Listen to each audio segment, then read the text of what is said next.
1979ஆம் ஆண்டு திருச்சபைக்கு வருகை தந்த பிரித்தானிய நாட்டு மிஷனரி குழுவினர் உதவியோடு 75 அடி நீளமும் 35 அடி அகலமும் கொண்ட சமூக மண்டப கட்டடம் அருட்செல்வி வைத்திலிங்கம் அவர்களுடைய தலைமையில் உருவாக்கப்பட்டது.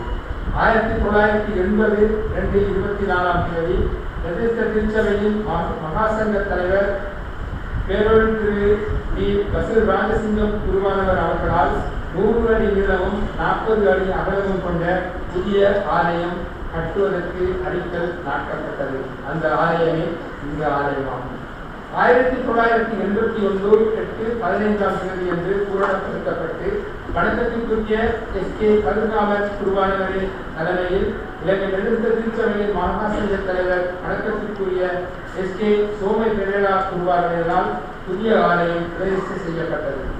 1983-3-27ஆம் தேதி கலைஞர்களால் அமைக்கப்பட்ட குழுமனை வணக்கத்திற்குரிய பொன் ஆனந்தராஜா குருவானவரின் முயற்சியினாலும் அவருடைய உற்சாகத்தினாலும் இலங்கை நெடுந்த திருச்சபையின் நிதியுதவியினாலும் புதிய குழுமனை அமைக்கப்பட்டது.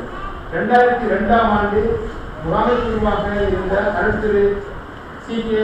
தங்கராஜா குருவானவரின் காலப்பகுதியில் ஆலயத்திற்கு அருகாமையில் உள்ள சபை அங்கத்தவரான திரு எஸ். யோகராஜா அவருடைய காணியின் பொருளும் சபைக்காக வாங்கப்பட்டது.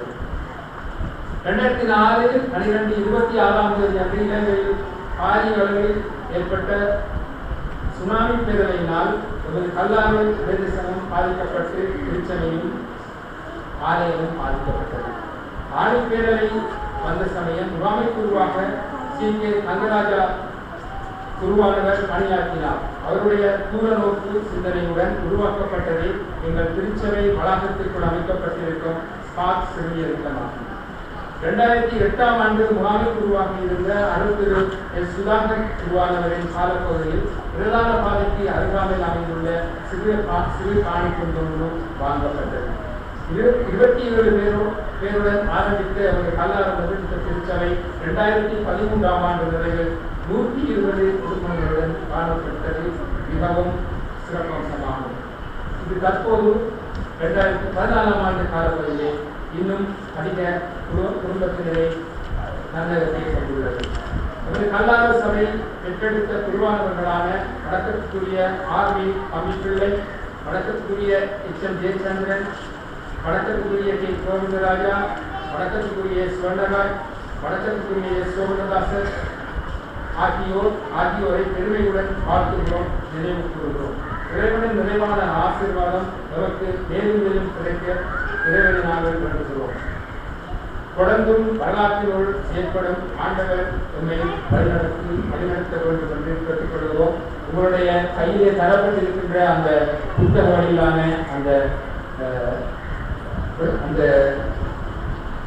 திருச்சபையின் வரலாற்றிலே திருச்சபையிலே கடமையாற்றிய அத்தனை குருமாருடைய பெயர்களும், சபை புராணக்காரர்களுடைய பெயர்களும், ஆலய புராணக்காரர்களுடைய பெயர்களும் அங்கே அச்சிடப்பட்டிருக்கின்றன.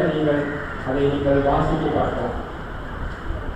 இதனோடு கூட இன்றைய நாளிலே நாங்கள் இந்த ஆராதனை கலந்து கொள்ளுமாறு திருச்சபையிலே இருக்கிற அத்தனை சபைகளுக்கும் குருமாருக்கும், விசேஷமாக தமிழ் பிரதேசங்களில் இருக்கிற அத்தனை பேருக்கு நாங்கள் அவருடைய அழைப்பிதழ்களை நாங்கள் அனுப்பியிருந்தோம். அந்த அழைப்புகளை ஏற்றுக்கொண்டு அதை கௌரவிக்கும் மூலமாக எங்களுடைய திருச்சபையிலே மிகவும் அக்கறை கொண்டு தன்னுடைய நாள் முழுவதையும் திருச்சபைக்காக பங்களிப்பு செய்த கருத்திரை எஸ்.கே. கதிராமர் ஐயா அவர்கள் தன்னுடைய வாழ்த்துதலை எங்களுக்கு அறிவித்திருக்கிறார். அவருடைய வாழ்த்து செய்தி நான் வாசிக்கிறேன். திகதி 12/8/2014 எஸ்.கே. கதிராமர் கவுன்சிலர். வாழ்த்து செய்தி. ஆண்டவர் இயேசு கிறிஸ்துவின் இனிய நாமத்தில் எல்லாரும் சபை போதகரையும் சேகர முகாமைக்குள்ளையும் எல்லாரும் சபையால் அனைவரையும் வாழ்த்துகிறேன். வருடாந்த ஆண்டு விழா நிகழ்வுகள் யாவும் எங்கள் திருமுழுக்கு திறப்படுத்துதல் யாவையும் புதுப்பித்து ஆவிக்குரிய ஜீவியத்தில் மறுமலர்ச்சியையும் முன்னேற்றத்தையும் தெய்வீக பலத்தையும் தந்து சாட்சி பகரவும் பொருத்தமான திருப்பணிகளையும் யாவரும் செய்ய ஊக்கத்தோடும் ஆர்வத்தோடும் தெரிவிக்கின்றேன். கிட்டத்தட்ட 40 ஆண்டுகளுக்கு முன் அல்லாரிலே எனது குருத்துவ பணி காலத்திலே வாலிபர் சங்கத்திலும் ஞாயிறு பாடசாலையிலும் கற்று பணிபுரிந்தவர்கள் இன்று வழிகாட்டிகளாக திருப்பணி செய்வது எனக்கு மிகுந்த மகிழ்ச்சியை கொடுக்கிறது. எனக்கு உங்கள் ஆண்டு விழா அழைப்புதலை அனுப்பியதற்காக அதிக நன்றியை தெரிவிக்கின்றேன். முதுமையின் விளைவாக ஆண்டு விழா நிகழ்வுகளில் பங்கு பெற்ற முடியாமல் விட்டு கவலையாக இருக்கிறது. எனது குடும்பத்தின் சார்பில் உங்கள் யாவருக்கும் எனது அன்பு ஜபமும் வாழ்த்துக்களும் உங்களுக்கு உரித்தாகுக. அல்லாஹ் திருச்சபை வாழ்க. எஸ்கே கருகாவர் முதல் முகாமை குழு அல்லாத சேகரம் ஓய்வு பெற்ற நிகழ்த்தது. நன்றி. இரண்டாம் திருமலை பாடத்தை நான் சொல்கிறேன்.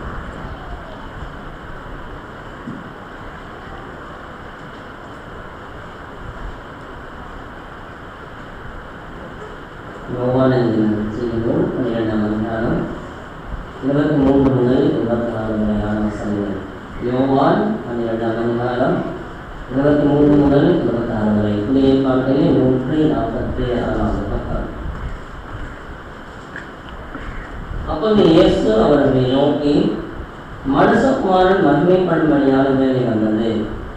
மெய்யாகவே மெய்யாகவே நான் உங்களுக்கு சொல்லுகிறேன், ஊருமை வழியானது நிலத்தில் விழுந்து சாகாவட்டால் தனித்திருக்கும், செத்தலையானது மிகுந்த பலனை கொடுக்கும். தன் ஜீவனை சிநேகிக்கிறவன் அது இழந்து போவான். உலகத்தில் தன் ஜீவனை இழக்கிறவனோ அதை நித்திய ஜீவபலமாய் காத்துக் கொள்வான். ஒருவன் எனக்கு ஊழியம் செய்கிறவனால் நெற்றிப்பட்ட கடவன், நான் எங்கே இருக்கிறேனோ அங்கே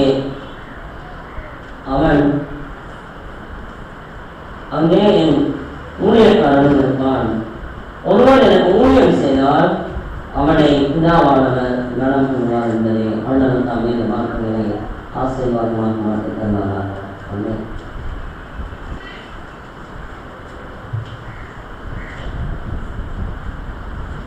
வழிபாட்டுக்கு முன்பதாக திருமுழுக்கு வழிபாடு நடைபெற்றது.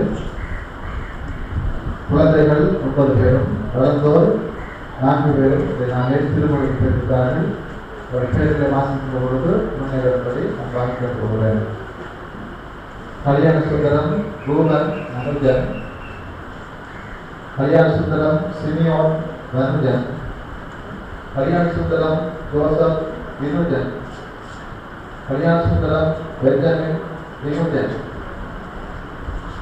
அடம் ஜெபல் டெனியல் அல்ஃபிரட் கரன். பிள்ளைகள் பெற்றாரோடு படிக்க போகிறேன். பிள்ளைகளே பெற்றார் கொடுக்கிறார்.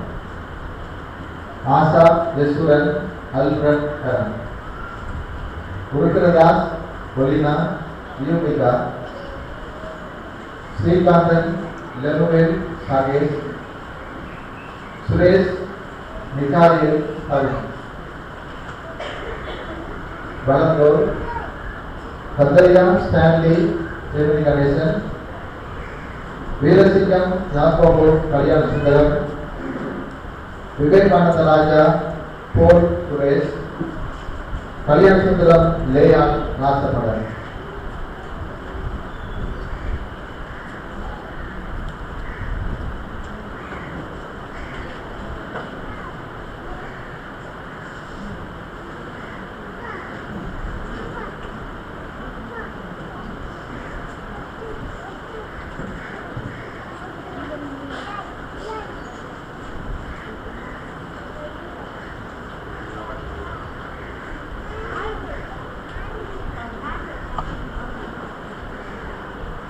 மகிழ்ச்சியான நாளிலும் நாங்கள் எல்லாம் ஆண்டுடைய சமூகத்திலே தங்களை ஒப்புக்கொடுத்திருக்கின்ற இந்த பிள்ளைகளோடு நாங்கள் சேர்ந்து இந்த வேளையில் நம்மளை நாங்கள் ஒப்புக்கொடுப்போம். ஆண்டுடைய சமூகத்திலே தலைகளை தாழ்த்தி நாங்கள் ஜெபம் செய்வோம். கண்களையும் மேற்படுமாகிய கர்த்தாவே, ஆண்டவரே, இந்த நல்ல நாடுக்காக வேலைக்காக உங்களுக்கு நன்றி செலுத்துகிறோம். ஆண்டவரே, இந்த நாடும் கர்த்தாவே எங்களுடைய பரிசு பரிவாற்றிலே சில நன்மைகளை எல்லாம் நினைத்து பார்க்கிறோம். கடந்த பல நாட்கள் காலங்கள் பொருளாக ஆண்டவரை எங்களோடு கூடியிருந்து எங்களை தாண்டி பலப்படுத்தி வல்லெடுத்து வந்தவருடைய மாறான திருவுகளுக்காக உங்களுக்கு நன்றி செலுத்துகிறோம். ஆண்டவர் விசேஷமாய் இந்த உரையிலும் கர்த்தாவை தங்களை கர்த்தம் செய்திருக்கின்ற ஆண்டவர்கள் ஏற்றுக்கொண்டிருக்கின்ற ஆண்டவரை இந்த பிள்ளைகளை இந்த கரங்களுக்கு தருகின்றோம். ஆண்டவர் பெரியவர்களாய் சிறுவர்களாய் ஆண்டவர் தங்களை ஒப்புக்கொடுத்திருக்கின்ற பிள்ளைகளை ஆண்டவருக்கு கொடும்.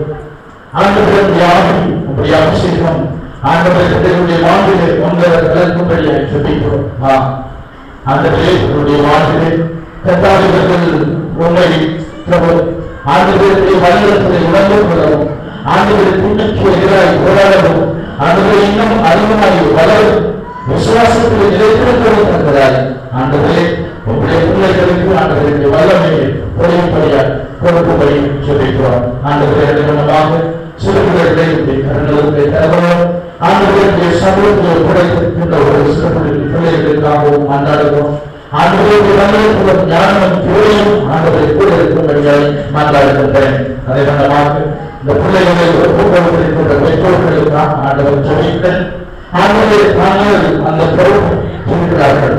ஆண்டவரை சிறப்பாக இந்த ஆண்டவரை நிறைவேற்றத்தக்கதாக எல்லா நாளுக்கும் வல்லமைகளையும் ஆண்டவருடைய சமூகங்களை இந்த பெற்றோருக்கு கொடுக்கும்படியாக ஜெபிக்கிறோம். ஒரு போராட்டமான ஆண்டவரை ஒரு மிகவும் ஆண்டவரை சிக்கலான ஒரு காலகட்டத்தில் ஆண்டவரை வாழ்கின்ற பொழுது ஆண்டவரின் பிள்ளைகளுடைய விசுவாசத்தில் வளர்க்கப்பட்டார். தேவ பயத்தில் ஆண்டவர் வளர்க்கப்பட்டார். ஆண்டவர் எல்லா வல்லமையும் கொடுக்கும்படி ஜெபிக்கிறோம். ஆண்டவரே, இடத்திலே இருக்கின்ற ஒவ்வொரு பிள்ளைகளையும் உங்களுடைய கரங்களுக்கு தருகிறோம். எங்களுடைய திருச்சபையும் இந்த 118வது ஆண்டு நிறைவை நாங்கள் இணைக்கப்பட்டிருந்தபடி ஆண்டவரை கொடுத்திருக்கின்ற சொத்துக்களாகி இந்த பிள்ளைகளை ஆண்டவருடைய கரங்களுக்குள்ளே திருப்பமாக தருகிறோம். ஆண்டவரை பிறந்தும் எப்படி வேலைகள் கூட இருக்கும்படியாக கொண்டாடுகிறோம். எல்லா சந்தர்ப்பங்களையும் அப்படியே சமூகத்தை ஒப்புத்தந்து சுகப்படி இருக்கிறோம். நல்ல கடவுளே, ஆமென், ஆமென்.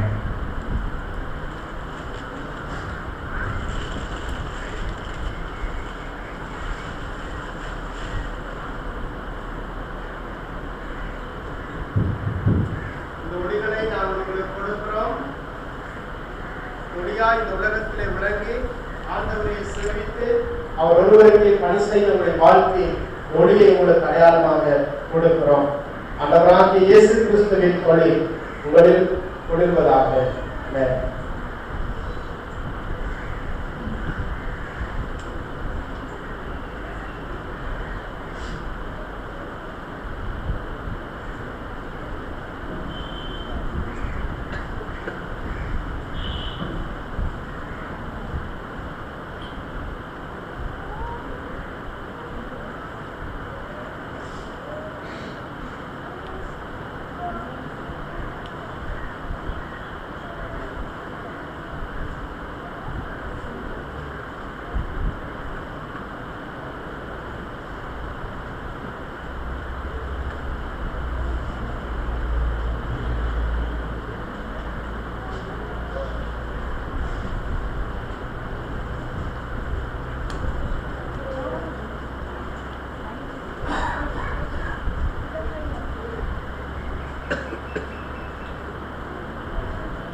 உலகமே மாணவர் இயேசு கிறிஸ்துவின் திருப்பெயரிலே உங்கள் திருச்சபையின் சிலரது ஐக்கியத்துக்குள்ளே அன்போடு வரவேற்கிறோம்.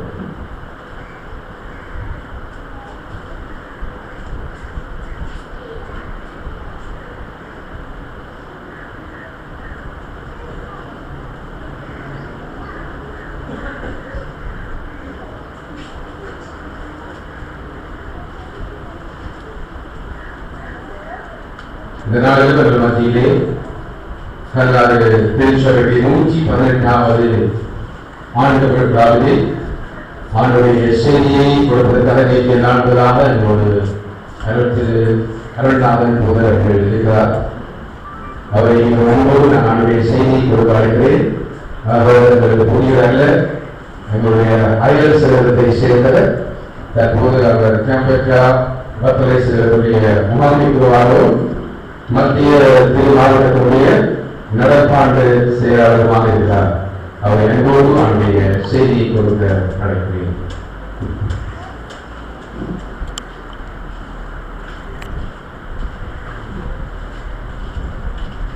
முகம் தெரிகிறதா? சந்தோஷம். இன்றைய நாளிலும் ஆண்டவர் இயேசுவின் நல்ல நாமத்தில் உங்கள் எல்லாரையும் மீண்டும் அன்போடு வாழ்த்தி வரவேற்பதிலே மிகவும் மகிழ்ச்சி அடைகிறேன். சிறப்பாக ஆண்டவரை ஏற்று சொந்த இரட்சகராக தங்களுடைய வாழ்க்கையிலே அறிக்கையிட்டு அவரையே பின்பற்ற அவருக்கே சீடராய் விளங்க தங்களை அர்ப்பணித்திருக்கிற குழந்தைகள் பெரியவர்கள் எல்லாரையும் நாங்கள் வாழ்த்துகிறோம். சிறப்பாக கம்பெட்டா வத்தலை சேவகத்தின் சார்பிலும் எனது வாழ்த்துக்களை 118 வருடங்களை உங்களது திருப்பணி வாழ்விலே நினைவு கூறுகிற உங்களுக்கு நாங்கள் தெரிவிப்பதில் மிகவும் மகிழ்ச்சி அடைகிறோம். மற்றும் இந்த நாளிலும் அவருடைய வார்த்தையை நான் உங்களோடு பகிர்ந்து கொள்ளவும், நேற்று தினத்திலும் மற்றும் வருகின்ற நேரங்களிலும் அவருடைய திருமறை படிப்பை நடாத்தவும் அடியவனுக்கு கொடுத்த இந்த வாய்ப்புக்காக இந்த கிருபைக்காக நான் ஆண்டவருக்கு நன்றி செலுத்துகிறேன். மீண்டும் என்னை அழைத்து உங்கள் சேகர முகாமை குழுவுக்கும் சிறப்பாக உங்கள் சபை போதகருக்கும் என்னுடைய நன்றிகளை நான் செலுத்துகிறேன். இன்றைய நாள் நாங்கள் ஆண்டுடைய வார்த்தைகளை தியானிப்பதற்கு முன்பதாக நேற்று நான் என்னத்தை குறித்து சொன்னேன் ஞாபகம் இருக்கிறதா? சிலர் நேற்று அனைவரும் நாளிலே வந்திருக்கிறீர்கள். நேற்றைய ஆண்டுடைய வார்த்தைக்கு இன்று நான் செய்யப்போம் இந்த வார்த்தைக்கு இதனை தொடர்ந்து நடக்கின்ற திருமறை படிப்புக்கும் ஒரு தொடர்பு இருக்கிறது. எனவே ஒரு நிமிடம் 2 நிமிடம் நீங்கள் நேற்று சிந்தித்ததை தியானித்து ஞாபகப்படுத்தி செல்வது அருமையாக இருக்கும் என்று நான் விசுவாசிக்கிறேன். ஞாபகம் இருக்கிறதா? நான் என்னத்தை குறித்து நேற்று சொன்னேன் யாராவது சொல்ல முடியுமா? வாழ்வும் வழிபாட்டை குறித்து பேசுகிறோம். அதில் எப்படி நாங்கள் கிறிஸ்துவின் சாட்சிகளாக இருக்க வேண்டும் என்று சொல்லி பார்த்தோம். எங்களுடைய தலைப்பு கிறிஸ்துவின் சாட்சி. எங்களுடைய வழிபாட்டுக்கும் வாழ்க்கைக்கும் இடையில் இருக்கிற தொடர்பை முதலாவது பேசுகிறது. எனவே உண்மையுள்ள ஒரு உள்ளார்ந்த ஒரு ஆவியுள்ள ஒரு ஆராதனை என்று சொன்னால் என்ன என்று சொல்லி பார்த்தோம். என்னது வழிபாடு என்பது? அது உறவு சார்ந்தது. ஆராதனை நாங்கள் செய்கின்ற புத்தியுள்ள வழிபாடு அல்லது ஆராதனை என்பது அது செயல்பாடு சார்ந்தது, ஆக்ஷன் ஓரியன்டட். மூன்றாவது வழிபாடு என்பது எங்களுடைய பண்பு, எங்களுடைய குணாதிசயம் சார்ந்தது, எங்களுடைய எண்ணங்கள், எங்களுடைய கேரக்டர்ஸ். ஆண்டவரை ஆராதிப்பது அதனுடைய வாழ்க்கைக்கு தொடர்புடைய சொல்வதை நாங்கள் ஞாபகப்படுத்தினோம். நாங்கள் சாட்சிகளாய் வாழ, சாட்சிகளை சொல்லுவது எவ்வளவு முக்கியமானதோ, ஒவ்வொரு சாட்சிகளும் ஆண்டவர் இயேசு கிறிஸ்து உயிரோடு வாழ்ந்தார் என்பதை அறிக்கை செய்யவும் அவரை மகிமைப்படுத்துகின்ற அதே வேளையிலே அந்த சாட்சிகளாய் நீங்களும் நானும் வாழ வேண்டும் என்பதை அங்கே ஐயர் அவர்கள் வலியுறுத்துகிறார். அந்த காரியங்களோடு எனவே உண்மையான நாங்கள் ஆண்டவரை ஆராதிக்கிற பொழுது, உண்மையான ஒரு வழிபாட்டு வாழ்க்கை என்கிற வாழ்க்கையிலே கொண்டிருக்கிற பொழுது, உண்மையான வழிபாட்டுக்கும் அதனுடைய நாளாந்த ஜீவியத்திற்கும் இடையில ஒரு நெருங்கிய தொடர்பு இருக்கிற பொழுது நான் நீங்கள் உண்மையான சீடர்களாய் அப்பொழுதுதான் மாற முடியும். எனவே சீடத்துவத்தை குறித்து நான் உங்களோடு பேச விரும்புகிறேன். சீடத்துவ வாழ்வு நேற்று தினத்திலே வழிபாட்டு வாழ்வை குறித்து பேசிய நாங்கள் இன்று சீடத்துவ வாழ்விலே எப்படி நாங்கள் கிறிஸ்துவின் சாட்சிகளாய் வாழ முடியும் என்பதை நான் நினைவுபடுத்த விரும்புகிறேன். அவர் சொன்னது போல் கோதுமை மணி விழுந்து மணியாவிட்டால் அது அப்படியே இருக்கும். அது மணிந்தால்தான் மிகுந்த விளைச்சலை அளிக்கும் என உறுதியாக உங்களுக்கு சொல்லுகிறேன். யோவான் 12ஆம் அதிகாரம் 24வது வசனம். கோதுமை மணி விழுந்து மணியாவிட்டால் அது அப்படியே இருக்கும். அது மணிந்தால்தான், அது செத்தால்தான் அது மிகுந்த பயனை கொடுப்பதாய் இருக்கிறோம். ஜெபம் செய்யுமா. அன்பான ஆண்டவரே, எங்களோடு பேசும் சுவாமி, உடைய வார்த்தைகளுக்குள்ளாய் எங்களை பலப்படுத்தும் ஆண்டவரே. நீர் சொல்லுவதை ஆண்டவரே பரிசுத்த ஆவியானவர் எங்களுக்கு வெளிப்படுத்த சித்தமானதை கேட்கும்படியாய் எங்களது செவிகளை திறக்கும் ஆண்டவரே. எங்கள் இருதயங்களை ஆண்டவருடைய வார்த்தைகளை கேட்கும்படியாய் ஆயத்தப்படுத்துவதாய் பண்படுத்தவருமாய் நாங்கள் செபிக்கிறோம் சுவாமி. அடியனுடைய வாயின் வார்த்தைகள் எங்கள் கூடி வந்திருக்கும் ஒவ்வொருவருடைய இருதயத்தின் சிந்தனைகள் உடைய நாமத்திலே எப்பொழுதும் பெரியமையதாய் இருப்பதாக. ஆமென்.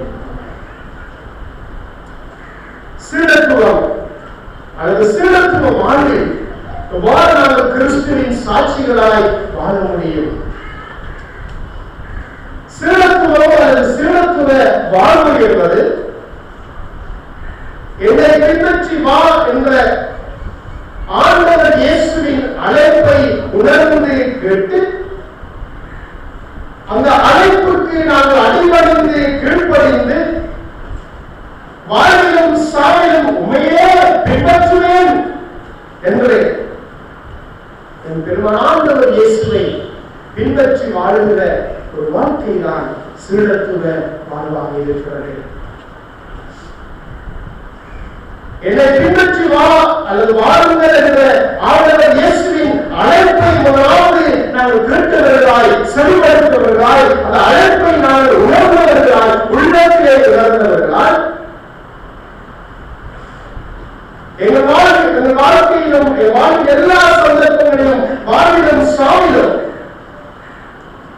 என்னை அழைத்த அந்த ஆண்டவர் இயேசுவை அந்த அழைப்புக்கு கீழ்ப்படிந்து உங்களை முழுமையாய் கொடுக்கும் அவரை பின்பற்றி வாழ்கின்ற ஒரு கிறிஸ்தவ ஜீவியமே சீடத்துவ வாழ்வாக இருக்கிறது. ஆமென். கேட்கிறீங்களா? ஏன்னா ஆமென் என்று சொல்றேன், நீங்க முடிச்சிருப்பீங்களான்னு பார்ப்பதற்காக சில வேளை நாங்கள் எங்கே இருப்போமா வழிபாட்டிலே உங்களுடைய சரீரம் எங்கே இருக்கு, உங்களுடைய எண்ணங்கள் எங்கே இருக்கும். அதுவும் வழிபாட்டிற்கும் நாங்கள் இருக்கின்ற இடம் வாழ்வுக்கும் ஒரு தொடர்பை நிலவுபடுத்துகிறது. ஒரு சம்பவம் எனக்கு ஞாபகம் வருகிறது. 2 நண்பர்கள் ஆலயம் செல்ல வேண்டும் என்று அவர்கள் அதிகாரிகளை வழிபட்டு குளித்து தங்களை ஆயத்தப்படுத்தினார்கள். 2 நண்பர்கள் அதே அங்கு ஞாயிற்றுக்கிழமை அன்றுதான் ஒரு புது படம், ஒரு சினிமா அங்கே திரைக்கு வருகிறது. இதனால் இப்பொழுது 2 பேருக்கும் ஒரு போராட்டம். ஒருவர் சொன்னால் நான் ஆலயம் செல்ல வேண்டும், மற்றவர்களாம் இல்லை நான் சினிமாவுக்கு செல்ல வேண்டும், புது படம் ரிலீஸ் ஆகுகிறது. 2 பேருக்கும் வாக்குவாதம் உண்டாகிறது. சொன்னார்கள் இல்லை நான் ஆலயம் செல்ல வேண்டும் என்பது ஆலயத்துக்கு போகிறேன், நீங்கள் சினிமாவுக்கு போன்னு சொன்னார். இதை மற்ற 2 பேருக்கும் வாக்குவாதம் ஒன்று பண்ணி உண்டாகி எனவே ஒருவன் சினிமாவுக்கு செல்கிறான், ஒருவன் ஆலயத்துக்கு வருகிறான். எனவே ஆராதனை ஆரம்பிக்கிற அதே நேரத்தில் சினிமாவும் அங்கே ஆரம்பித்து விட்ட 2 நண்பர்களும் 2 இடத்திலே இருக்கிறார்கள். எனவே சினிமாவில் அந்த தியேட்டருக்குள்ள இருந்தவனுக்கு எப்பொழுதும் அவனுடைய அந்த சினிமாவை அந்த படத்தை புதிய படத்தை பார்க்கின்ற மனோவனுக்கு இருக்கிறது. போராடி கொண்டே இருந்தான். அநேகப்பா நான் ஆலயத்துக்கு போகவில்லை, நான் வழிபாட்டை தவறிவிட்டேனே, நான் ஆலயத்துக்கு சென்றிருக்கலாம் என்று சொல்லி அவன் அந்த சினிமாவை பார்க்க முடியவில்லை. முழுமையாய் சினிமாவை பார்க்கவில்லை. அவன் எல்லாம் ஆலயத்தை நோக்கியே வழிபாட்டை நோக்கியே இருந்தது. ஆனால் வழிபாட்டிலே கலந்து கொண்டிருந்த நண்பன் அவனுடைய எண்ணமெல்லாம் சினிமாவை பற்றியே இருந்தது. அடையப்பா என்னுடைய நண்பன் மாத்திரம் இன்றைக்கு ரிலீஸ் ஆகிற சினிமாவை பார்த்துக் கொண்டே இருப்பான், எவ்வளவு சந்தோஷமா இருப்பான், எப்படி இருக்குதோ தெரியாது, எப்படி ரஜினியுடைய ஸ்டைல்கள் இருக்குதோ தெரியாது என்று அவனுடைய எண்ணங்கள் சிந்தனைகள் எல்லாம் அந்த சினிமாவும் அந்த சினிமா தியேட்டரில் இருந்த நண்பனை பற்றியுமே இருந்தது. அன்பானவர்களே, நான் நினைக்கிறேன் உங்களுடைய சரீரமும் சிந்தனையும் இந்த இடத்தில் ஒன்றாய் இருக்கிறது என்பதை நான் விசுவாசிக்கிறேன். வீட்டை விட்டு வந்த வேலைகளை நீங்கள் கொஞ்சம் மறந்து அவருடைய வார்த்தைகளை கேட்க எங்களை நாங்கள் செவிமடுப்போம். அவ்வாறு கடவுளை பிள்ளைகளே, நான் சொன்னது போல் சீடத்துவ வாழ்வு என்றால் ஆண்டவருடைய சத்தத்தை அழைப்பை கேட்டு பின்பற்றி வாழுகின்ற ஒரு வாழ்வு. ஆனால் இந்த சீடத்துவ வாழ்க்கையிலே 2 நிபந்தனைகள் இருக்கிறது. அவரைத்தான் நான் என்று உங்களோடு பகிர்ந்து கொள்ள விரும்புகிறேன். 2 வார்த்தையை நாங்கள் கேட்கின்ற நிறைவான நேரத்தில் சீடர்களா, இயேசுவின் சீடர்களா? எனவே நான் இயேசுவின் ஒரு சாட்சி உள்ள ஒரு சீடராய் இந்த உலகத்திலே வாழ்கிறேனா என்ற கேள்வியை நாங்கள் கேட்க அழைக்கப்படுகின்றோம்.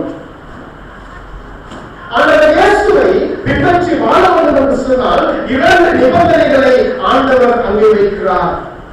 ஒன்று, கோதுமை மணியாக நாங்கள் மடிய வேண்டும், நாங்கள் சாக வேண்டும்.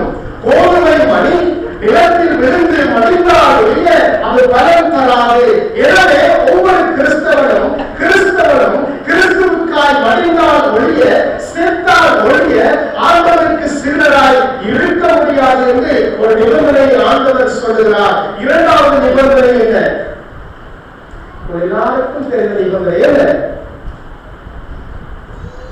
இந்த திருமணக்கு பெற்றவர்களுக்கும் பெரியவர்களை பார்த்தும் அந்த நிபந்தனை ஆண்டவர் இயேசு கிறிஸ்து வைத்தார். என்ன அந்த 2வது நிபந்தனை? நான் இயேசுவை பின்பற்ற வேண்டும் என்று சொன்னால், இயேசுவின் சீடர்களாய் வாழ வேண்டும் என்று சொன்னால், முதலாவது கோதுமை மணியால் மடிய வேண்டும். 2வது என்ன? ஞாபகம் இல்லையா? பைபிளை திருப்பி பாருங்க. என்ன 2வது நிபந்தனை? சிலுவை எடுத்து என் இயேசுவே ஏற்றரம் பின்னே வாரேன். இல்லையா? அருமையான வலிவான சிலுவைகளை சுமந்து கொண்டு ஆண்டவரே உமக்கு பின்பாக வருவோம் என்று பாடவும் இல்லையா? இதற்கு 2வது நிபந்தனை அதுதான். வாசியுங்கள். லூக்கா 14வது அதிகாரம் 27வது வசனத்தை வாசியுங்கள். லூக்கா 14:27 வசனம்.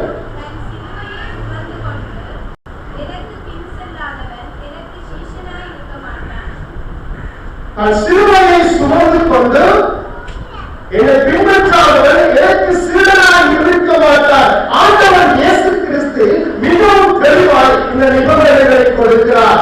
ஆண்டவர் இயேசு எல்லாவற்றையும் ஆண்டவர் இயேசுவிடத்திலே இருந்து நாங்கள் எல்லாவற்றையும் நாங்கள் பெற்றுக் கொள்ளலாம். அது எந்த விதமான சந்தேகமும் இல்லை. ஆனால் எப்பொழுதும் ஆண்டவர் இயேசு கிறிஸ்து அவர்கள் தருகின்ற ரட்சிப்பை, அந்த மீட்பை நீங்கள் நான் முழுமையாக அனுபவிக்க வேண்டும் என்று சொன்னால் அங்கே ஒரு நிபந்தனை, அந்த நிபந்தனைகள் மறைந்திருப்பதை நாங்கள் காண்கிறோம். அதே லூக்கா 9வது அதிகாரம் 24வது வசனத்தை வாசியுங்கள். அங்கே லூக்கா நற்செய்தியாளர் மிகவும் அழகாக சொல்லுகிறார், எனவே உங்கள் சிலுவையை சுமந்து வாருங்கள். ஆனால் லூக்கா 9வது அதிகாரம் 24வது வசனத்திலே உங்கள் சிலுவைகளை நாள்தோறும் சுமந்து வாருங்கள் என்று சொல்லுகிறார். வாசியுங்கள். லூக்கா 9:24.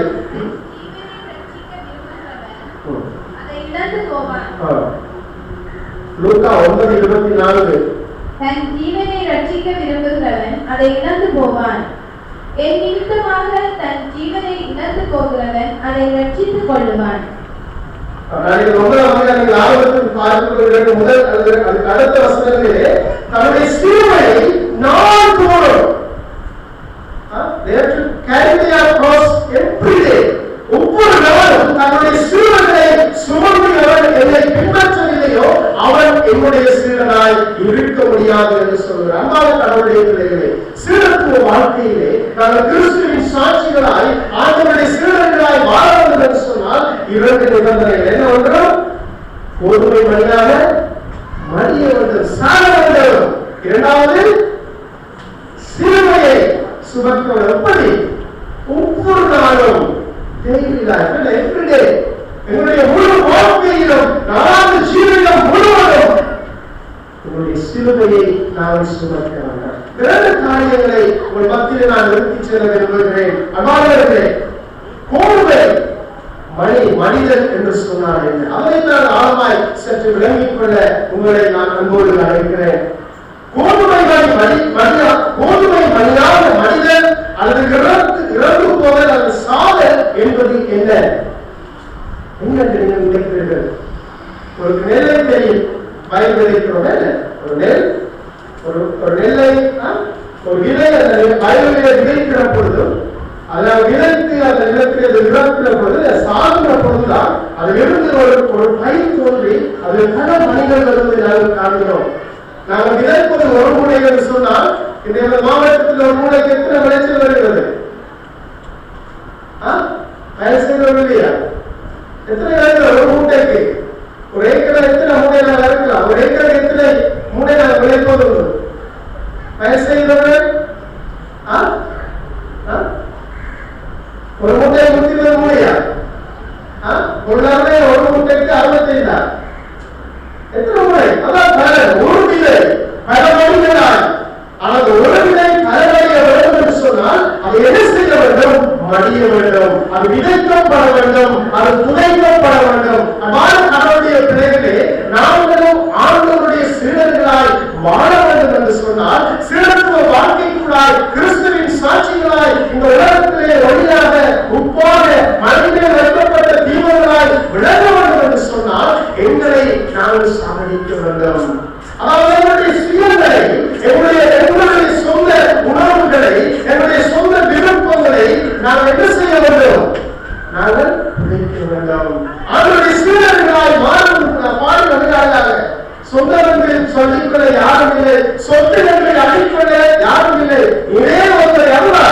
என்னுடைய ஆண்டவரை என்னுடைய செல்வமாக, சொத்தாக, என்னுடைய இலட்சியமாக, என்னுடைய விருப்பமாக, என்னுடைய இலட்சியமாக, என்னுடைய வாழ்வின் இலக்காக, என்னுடைய நாங்கள் சாதிக்கின்ற ஒன்றாக கிறிஸ்துவே என்னுடைய வாழ்க்கையில் இருக்க வேண்டும். இது எப்பொழுது இருக்கிறார்?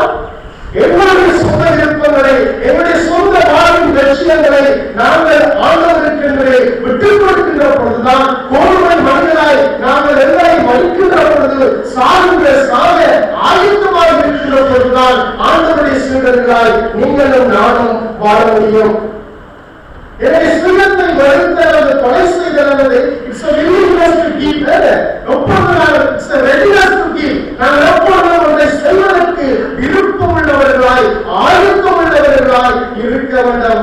என்னை பின்பற்றி வாருங்கள் என்ற அழைப்பை பேதுரு அவருடைய சகோதரர்கள் கேட்ட பொழுது அவரிடத்தில் என்ன இருந்ததோ எல்லாவற்றையும் தந்தை, அவருடைய உறவுகள், அவருடைய தொழில்கள், அவன் பெருமையை நினைத்துக் கொண்டிருந்த எல்லாவிதமான ஆஸ்திகள், அவருடைய வாழ்வு ஆதாரத்தை கொடுக்கின்ற எல்லா உணர்வுகளையும் அவன் கொடுப்பதற்கு, இழப்பதற்கு அவன் ஆயுதமாக இருந்தான். He was ready.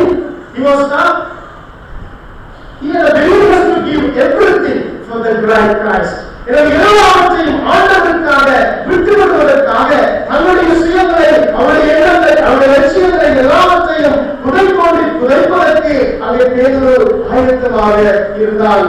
கடவுளுடைய பிள்ளைகளே, லூக்கா 14வது அதிகாரம் 26 மற்றும் 33வது வசனங்களை வாசிக்கிறோம். எனவே ஆண்டவர் இயேசு கிறிஸ்து கோதுமை மணியாய் மரியாதைத்தார் என்று சொல்லுகிற பொழுது எங்களுடைய சுய விருப்பங்களை, எங்களுடைய சுய சித்தங்களை, எங்களுடைய உணர்வுகளை எதுவானாலும் அவற்றை நான் ஆண்டவருக்கு என்று கொடுப்பதற்கு ஆயத்தமாக இருக்கின்ற ஒரு நிலையை குறித்து அங்கு பேசுகிறார். இதை அதற்கு நாங்கள் ஆயத்தம் இல்லை என்று சொன்னால் நீங்களும் நானும் ஆண்டவருடைய சீடர்களாய் வாழ முடியாது, சாட்சி பண்ண முடியாது. லூக்கா 14:26-33 வாசிங்கள். யாரொருவன் என்னிடத்தில் வந்து தன் தகப்பனையும் தாயையும் மனைவியையும் பிள்ளைகளையும் சகோதரரையும் சகோதரிகளையும் தன் ஜீவனையும் வெறுக்காவிட்டால் எனக்கு சிஷ்யராய் இருக்க மாட்டான். ஒருவன் இதை பின்பற்றி வர விரும்பினால் அவன் கோதுமை மணியாக மடிய வேண்டும். கோதுமை மணியாக மனிதன் என்பது அவருடைய சுயங்களை, அவருடைய சொந்தங்களை, அவருடைய உணர்வுகளை அவன் வெறுக்க வேண்டும். எனவே ஆண்டவர் சொல்கிறார், ஒருவனை பின்பற்றி வர விரும்பினால் அவருடைய வாழ்க்கையிலே எது சொந்தம், சொத்து, எது பந்தம், இரத்த உறவு என்று அவன் கட்டிப்பிடித்துக் கொண்டு இருக்கிறானோ அது வயலாக இருக்கலாம், பிள்ளையாக இருக்கலாம், குருடாக இருக்கலாம், சகோதர சகோதரியாக இருக்கலாம், அவருடைய ஜீவனாக இருக்கலாம், எல்லாவற்றையும் விட ஆண்டவரை நேசிக்கின்றவனாய் இருக்க வேண்டும். இல்லையா? அவன் இல்லையா? பெரிய ஆலோசனை இருக்குதானா? எவரையும் ஆண்டவருக்கு நாங்கள் ஒன்றை பிரதிப்பட வேண்டும். சில வழக்கிலே நாங்கள் வசனங்களை சற்று பிழையாக விளங்கிக் கொள்ள வேண்டும். எனவே போதில் எல்லாத்தையும் மறுக்க சொல்லி போட்டு விட்டதை சொன்னால் எல்லா குடும்பங்களும் புரோட்டானிக்கிறோம். அப்படி இல்லை. பிள்ளைகளை வெறுக்க சொல்லி சொல்லவில்லை, மனைவியால் வெறுக்க சொல்லி சொல்லவில்லை, பிள்ளைகள் கொடியை வெறுக்க சொல்லி சொல்லவில்லை, உங்கள் சகோதர சகோதரிகளை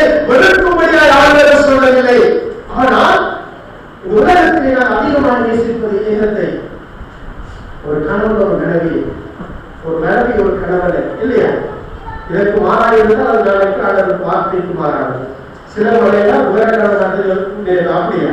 சில கணவன் வேறனா கடையில் அர்த்தம் இல்லை, அப்படியா? இல்லை, நீங்க உங்களை வாழ்க்கை நேசிப்பதில்லை. ஒரு சொந்த கணவனை ஒரு மனைவி உயிராக இருந்தார்கள், பின்பு யாரை நேசிக்கிறோம்? எங்களுடைய பிள்ளைகளை. அதற்கு பின்பு குடும்பமான பின்பு உங்கள் மனைவி, பின்பு உங்களுடைய பிள்ளைகள், பின்பு அதன்போதுதான் உங்களுடைய சகோதரங்களை நாங்கள் கவனத்தில் கொள்வோம். ஆண்டவர் அழகாக சொல்கிறார், எங்களை நாங்கள் அதிகமாய் உண்மையால் யதார்த்தமாய் ஆண்டவர் பேசுகிறார். நீங்கள் உங்கள் பிள்ளைகளுக்காக எதனை கொடுக்க ஆயத்தமாக இருப்பீர்கள்? உங்கள் கணவன்மார்களுக்காக எதனை கொடுக்க ஆயத்தமாக இருப்பீர்கள்? உங்கள் ரத்தம் துடிக்கிறவர்கள் நீங்கள் துடித்து போய் அந்த இடத்திலே நிற்பீர்கள் இல்லையா?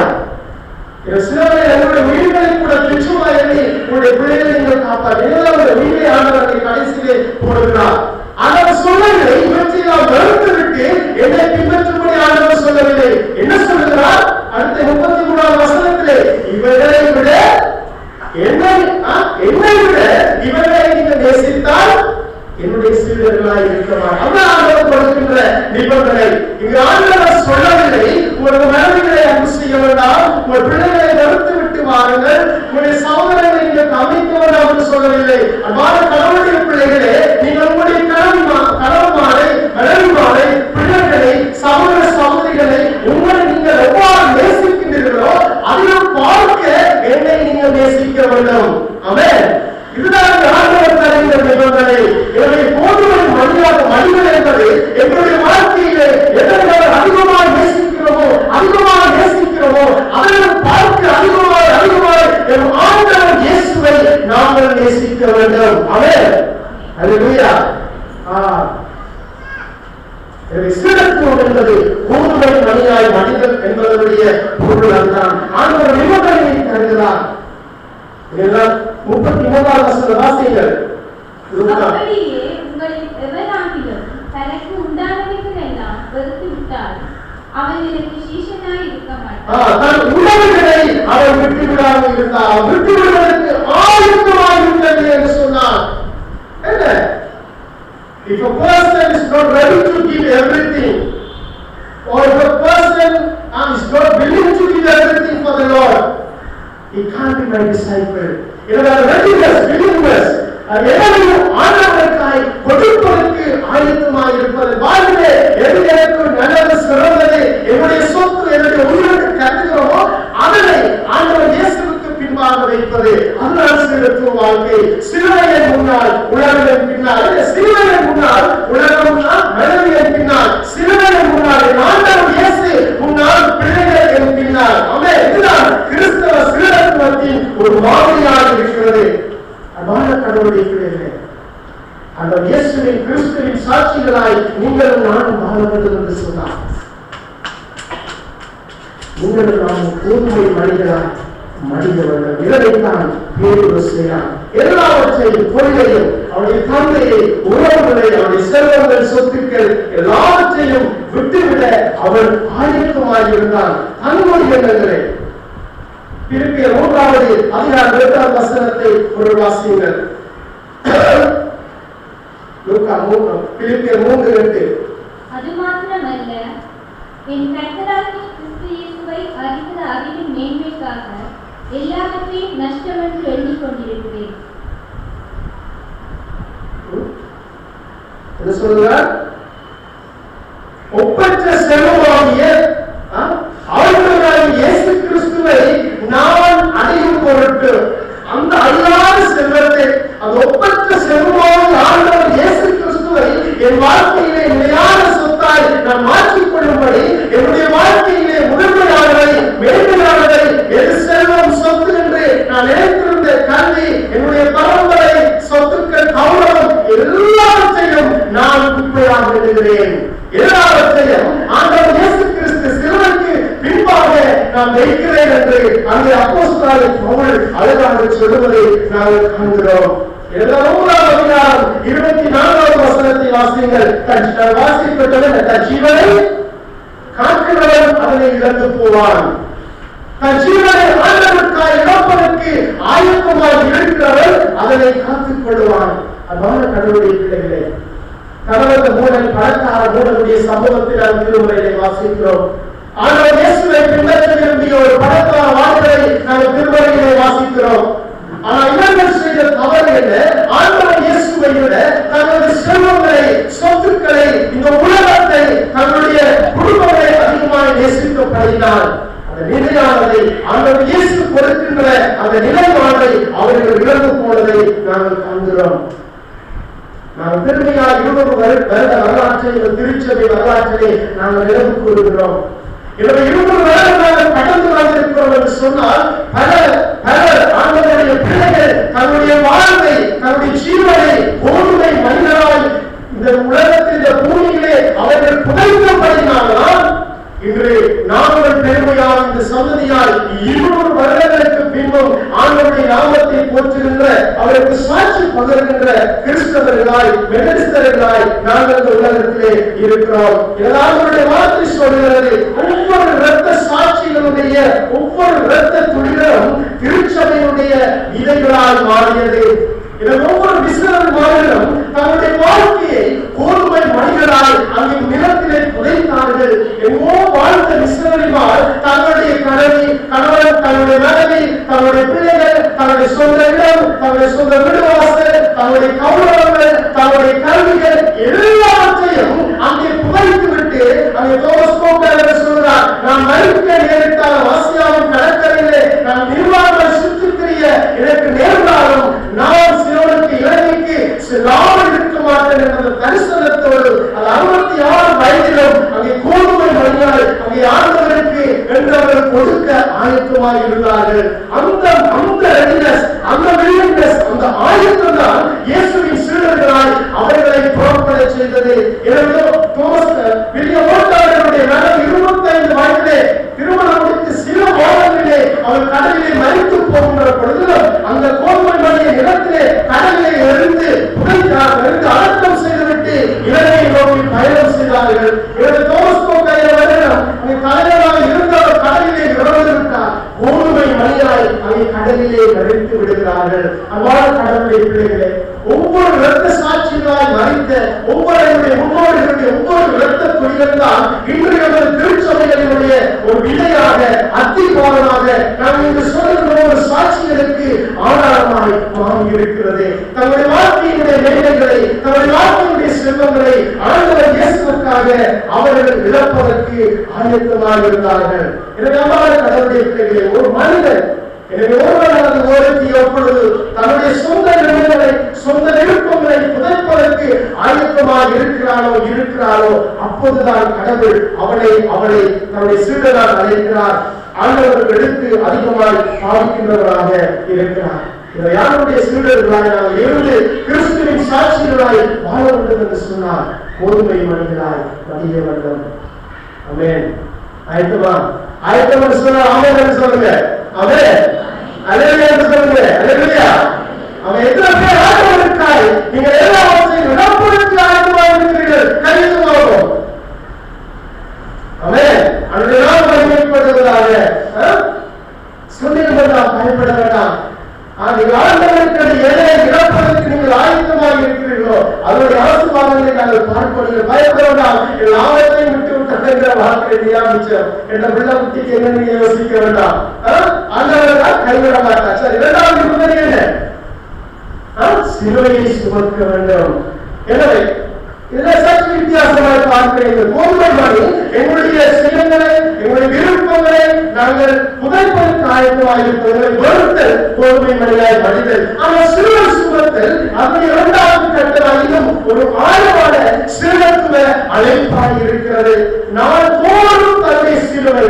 நான் சிலுவையை குறித்து ஒரு போதிக்க வேண்டிய அவசியம் இல்லை. அது ஒரு சுவை, அது ஒரு பாடம், அது ஒரு வேதனை, அது ஒரு அவமானம், ஒரு விடுதலை பேச்சு இல்லாதது கொள்ளாதது எல்லாவற்றையும் ஆண்டவருக்காய் கேட்பதுதான் ஒரு சிலுவையின் பாதை, சிலுவையின் அனுபவமாக இருக்கிறது. அதை என்னை அழைத்த ஆண்டவர் இயேசு கிறிஸ்துவுக்காய் அதை என்னை பின்பற்றுவார் என்ற அந்த ஆண்டவர் இயேசுவின் கட்டளையை நான் வாழ்விலே பின்பற்றி வாழும்படி எந்த நிலைமையிலும் நான் ஆண்டவருக்காய் துன்பப்பட ஆயத்தமாக இருக்கிற ஒரு நிலையால் சிலுவையை சுமந்து வாழ்கின்ற ஒரு வாழ்க்கையாக இருக்கிறது. எனவே பேதுரு எல்லாவற்றையும் விட்டுவிட்டு அவன் ஆண்டவர் இயேசு கிறிஸ்துவை அவன் பின்பற்றினார். மார்க்கு 9வது அதிகாரம் 28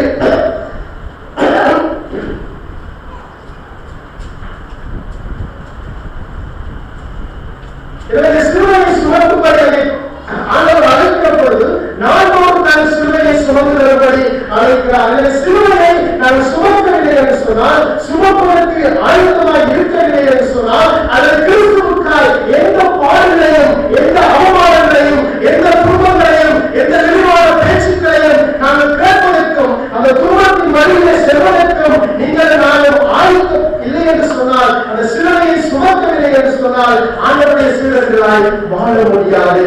16வது அதிகாரம் 28வது வசனம் தொடக்கம் 33வது வசனம் வரை ஆண்டவர் சொல்லுகிறார், நாங்கள் கொடுக்க வேண்டிய வெகுமதிகள் அங்கே இருக்கிறது, நாங்கள் பட வேண்டிய அவமானங்கள் அங்கே இருக்கிறது, நாங்கள் செல்ல வேண்டிய துன்பத்தின் பாதைகள் அங்கே இருக்கிறது. The price. ஆண்டவரை அவருடைய சீடராய் இருக்க வேண்டும் என்று சொன்னார். அதுக்கு ஒரு பெருமதி இருக்கிறது, அதுக்கு ஒரு கிருபை இருக்கிறது. ஆண்டவர் இயேசு கிறிஸ்து தன்னுடைய ஜீவனை கொடுத்துத்தான் என்னையும் உங்களையும் மீட்டுக் கொண்டார். எனவே இலவசமாய் அந்த ரட்சிப்பை நீங்களும் நானும் அனுபவித்துக் கொண்டிருக்கிறோம். எனவே அது சும்மா இலவசமாய் கிடைத்தது ஒன்று அல்ல, அது ஒரு மனித பொருள் அல்ல. அது ஆண்டவர் இயேசு பட்ட பாடுகள், அவர் சிந்திய ஒவ்வொரு இரத்தங்கள் வேதனைகள் தான் எங்களை இந்த பாவத்தில் இருந்து மீட்டது. அதுக்கான கிரயம் கொடுக்கப்பட்டபடியால்தான் கடவுள் எங்களை அன்பினால் எங்களை மீட்டுக் கொண்டார். எனவே இந்த சத்தியத்தை, இந்த உண்மையை இந்த உலகம் அறியாத படியால்தான் தங்களை வருத்தி தன்னுடைய பாவங்களில் இருந்து கட்டுக்களில் இருந்து வெளியே வர முடியாமல் தவித்துக் கொண்டிருக்கிறார்கள் இல்லையா? அதனால் இந்த சத்தியத்தை அறிந்து ஆண்டவர் இலவசமாக இந்த ரட்சிப்பை தருகிறார் என்ற நம்பிக்கையோடு ஆண்டவரை வாழ்விலே ஏற்றுக்கொள்கிறோம். ஆனால் ஆண்டவர்களுக்கு இலவசமாக தந்த அந்த ரட்சிப்பு, அந்த மீட்பு என்பது அது மனித இலவசமாக கிடைத்தாலும் அது மிகவும் கொடுமதியானது. அவருடைய இயேசு தன்னுடைய உயிரை அங்கே கொடுத்தார், எங்களுக்காக பாடுபட்டார், அவர் வேதனைப்பட்டார், இழிவுபடுத்தப்பட்டார் இல்லையா?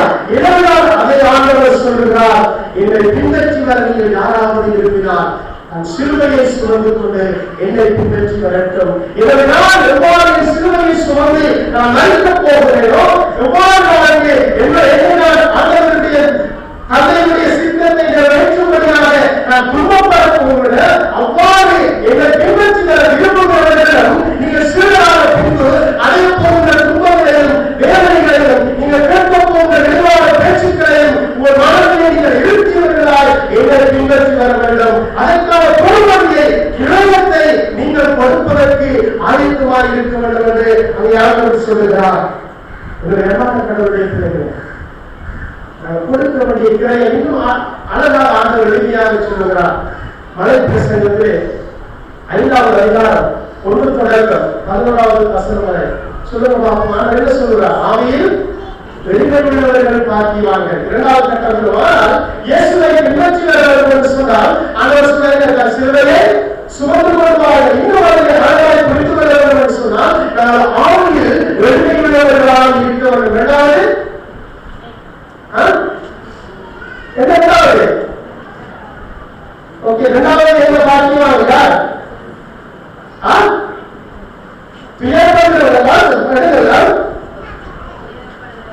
துன்பப்பட வேண்டும் என்று சொன்னார். நீங்கள் என்னுடைய சிறுவர்களாய் வாழ வேண்டும் என்று சொன்னால் நீங்கள் ஆவியில் வெளிப்படுகிறவர்களாக இருக்க வேண்டும், நீங்கள் துன்பப்பட வேண்டும், சௌந்தர்யம் உள்ளவர்களாக இருக்க வேண்டும், நீதிக்கு மேல் வளர்த்து கொண்டவர்களாய் நீதிக்கு மேல் பசுதாரம் கொண்டவர்களாய் இருக்க வேண்டும், எப்பொழுதும் இரக்கம் காட்டுகிறவர்களாகவே இருக்க வேண்டும், எப்பொழுதும் தூய்மையான உள்ளத்தில் கொண்டவர்களாக இருக்க வேண்டும், எப்பொழுதும் சமாதானத்தை அமைதியை ஒன்றுபடுகிறவர்களாய் இருக்க வேண்டும், நீதிக்காக துன்பப்படுகிறவர்களாய் இருக்க வேண்டும், இழப்படுவதற்கு ஆயத்தமாய் இருக்க வேண்டும், உங்களை இல்லாததை பொறாமை சுமத்துகிற பொழுது அவற்றை நீங்கள் சுமப்பதற்கு ஆயத்தமாய் இருக்க வேண்டும்.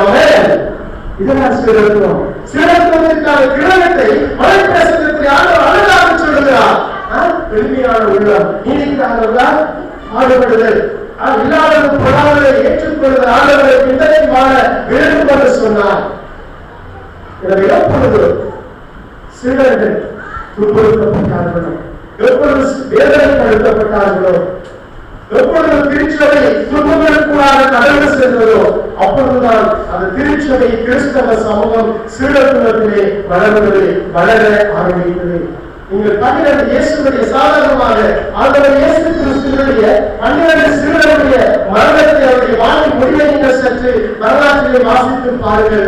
12 பேரும் ஒவ்வொரு துன்புறுத்தப்பட்டு அவர்கள் கொலை செய்யப்பட்டார்கள் என்று சொல்லி அவர்கள் சிலுவை குறித்து எங்களுக்கு தெரியும். பேதுரு எப்படி மரித்தான்? சிலுவையிலே அறியப்பட்டு மறைத்தார். எனக்கு பல சிறுவருடைய வரலாறு இருக்கிறது. ஒருவருடைய ராதாவுடைய தோல் முழுவதுமாக உரிக்கப்பட்டு அவன் கொலை செய்யப்பட்டார். அங்கே சிங்க கடியில் போடப்பட்டு கொலை செய்யப்பட்டார்கள். எனவே 12 சிறுவர்களும் இரத்த சாட்சிகளாய் ஆண்டவருக்கு என்று மரித்தார். எந்த துன்பங்களையும் வேதனைகளையும் கிறிஸ்துவுக்காய் அவர்கள் சந்திக்க ஆயத்தமாக இருந்தார்கள். அவ்வாறு கடவுளுடைய பிள்ளைகள் 2 காரியங்கள் சிறப்புவத்தினால் நிலைத்து வாழ வேண்டும், கிறிஸ்துவின் சாட்சிகளாய் நாங்கள் வாழ வேண்டும் என்று சொன்னால் 2 காரியங்கள் என்ன? கோதுமை மனிதனாய் படிய வேண்டும், எங்களை நாங்கள் வெறுக்க வேண்டும். இந்த உலகத்தை நேசிப்பதை எங்கள் மனைவி பிள்ளைகளை நேசிப்பதை பார்க்கிறோம், ஆண்டவரை நான் அதிகமாய் நேசிக்க வேண்டும். இரண்டாவது, சிறுவனை எந்த சூழ்நிலையிலும் ஆண்டவருக்காக நான் துன்பப்பட நான் ஆயத்தமாய் இருக்க வேண்டும். சில வேளைகளில் நீங்கள் கேட்கலாம், அப்ப நான் துன்பப்படுவதானா கிறிஸ்தவ வாழ்க்கையில்? இல்லை இல்லையமான கடவுளுடைய பிள்ளைகளே, சில வேளைகளில் இந்த சிறுத்துவத்தின் வாழ்வை நாம் ஒரு பக்கம் மாத்திரம் தான் பார்க்கிறோம். ஆனால் எந்த அளவுக்கு நாங்கள் துன்பங்களை அனுமதிக்க ஆயத்தமாக இருக்கிறோமோ, எந்த அளவுக்கு எல்லாவற்றையும் ஆண்டவருக்காக நாம் கொடுப்பதற்கு ஆயத்தமாக இருக்கிறோமோ, அந்த அளவுக்கு ஆண்டவருடைய ஆசீர்வாதத்தை நீங்களும் நானும் நிச்சயம் பெற்றுக்கொள்வோம். அவரே இல்லையா? விசுவாசிக்கிறீர்கள், எத்தனை விசுவாசிக்கிறீர்கள்? நான் எதை ஆண்டவருக்கு விட்டுக் கொடுக்கிறேனோ, எந்த துன்பத்தை ஆண்டவருக்காய் அனுபவிக்கிறேனோ அதை எல்லாம் மாட்சிமையாய் மகிமையாய் ஆசீர்வாதமாய் அமையும் என்று எத்தனை விசுவாசிக்கிறோம்? இன்னும் பயன் இல்லை. ஆண்டவர் சொல்லுகிறார், இதே கேள்வியைத்தான் பேதுரு ஆண்டவரை பார்த்து கேட்டார். மார்க்கும் 9வது அதிகாரம் 28-30 வாசியுங்கள். மார்க் 9:28-30 சொல்லுகிறார் பேதுரு, ஆண்டவரே, இயேசு சொல்லுகிறார், நீங்கள் என்னை பின்பற்றி வருகிறீர்கள், கோதுமை மனிதராய் மடிய வேண்டும், 400 சிலுவைகளை சுமக்க வேண்டும். ஆனால் பேதுரு கேட்கிறார் உடனடியாக, ஆண்டவரே, எல்லாவற்றையும் விட்டுவிட்டு உம்மை பின்பற்றினோமே. ஆனால் இயேசு என்ன சொல்லுகிறார்? பேதுருவே, இந்த உலகத்தில் எதை இழந்தாலும், தொழில், மனைவி, பிள்ளைகள், எந்த சொத்துக்கள் எதை இழந்தாலும் அதிலே நீ எப்படி பெற்றுக்கொள்வாய்? 100 ஆமென். கடவுளுடைய பிள்ளைகளே, எதை நீங்கள் ஆண்டவருக்கு விட்டுக் கொடுக்க இழந்தீர்களோ அதை 100 ஆண்டவர் தருவார். அது எப்பொழுது தருவார்? செப்டம்பர் 15 அழகாக சொல்கிறார், இல்லை இம்மையிலும் மறுமையிலும் தருவார். உலகத்தில் நீ வாழ்கிற பொழுது நீ ஆண்டவருக்கு என்று சொல்லி எதை இழக்கிறாயோ அதை 100 நிச்சயமாக தருவார். அதை ஒன்று மாத்திரம் எனக்கு உடன்பாடில்லை. ஒரு வேலையை இழந்தால் இம்மையில் 100 ஆண்டவர் தர மாட்டார். அது மட்டுமே எனக்கு தெரியாதா? ஆனால் அதிகம் தொடர்ந்து எதை இழந்தாலும், எதை ஆண்டவருக்கு விட்டுக் கொடுத்தாலும் அதனை நிச்சயம் இந்த உலகத்தில் வாழ்கிற பொழுது கர்த்தர் உங்களுக்கு திருப்பி தருவார். அவன் உலகமும் அது நிலையும் கர்த்தருடையது, கர்த்தருடையது. சிறுவர்களுடைய 4ஆம் அனுபவத்தை நாளை அனுபவிப்பது, சிறுவை ஆலயத்திற்குள்ளே நான் வருகிற பொழுது காணிக்கை நேரம் வரும். யோசனைக்கு வந்தால் 100 ரூபாய் இருக்காது, சில்லறை. ஆனால் ஒரு 1000 ரூபாய் இருக்கும். ஒரு போராட்டம் வேணும். ஒரு 1000 ரூபாய் இருக்கும். 1000 ரூபாய் தான் எனக்கு அடுத்த செலவுகளுக்கு கட்டாயம் தேவைப்படும். ஒரு போராட்டம். நான் ஆண்டவர் நான் பரிசித்து பார்ப்பது. எனக்கு 100 ரூபாய் இல்லாத பட்சத்தில், 20 ரூபாய் இல்லாத பட்சத்திலே வருஷத்திற்கு 1000 ரூபாய் நான் போட்டு விட வேண்டும். ஆனால் நான் எத்தனை ஆண்டவருக்கு போட்டுவிடும், அதனை ஆண்டவர் ரட்சிப்பாய் பலமடலாம் திருப்பி தருகிற ஆண்டவராய். சாதாரண ஒரு அனுபவம். நாங்கள் ஆண்டவரை ரட்சித்து பார்க்கலாம். கடவுளுக்கு நாம் எதை இழப்பதற்கு ஆயத்தமாய் இருக்கலாம். எனவே என்னுடைய குழந்தை 500 ரூபாய் இருக்கிறது, அவரை போட்டுதான் விளையாடு தடுத்துக் கொண்டிருக்கிறது. போட்டு பாருங்கள், ஆண்டவர் அதனை ஒரு ரட்சிப்பாய் 100 நிச்சயம் தருவார். எனவே ஆண்டவருக்கு நாங்கள் தருகிற வேதனைகளும் துன்பங்களும் என்னுடைய வாழ்க்கையிலே நிச்சயமாய் ஆசீர்வாதத்தை கொண்டு வருவதிலே சந்தேகமில்லை. எனது மனிதனுக்கு ஒரு பக்கத்தை நான் பார்த்தோமே, நான் கொடுக்க வேண்டியிருக்கிறேன். ஆனால் என்ன சொல்றார்? அந்த பின்னற்றி வாழ்கிற பொழுது, சிலுவையை சுமக்கிற பொழுது, அதுக்கான ஒருவனை கொடுக்கிறவர்களுக்கு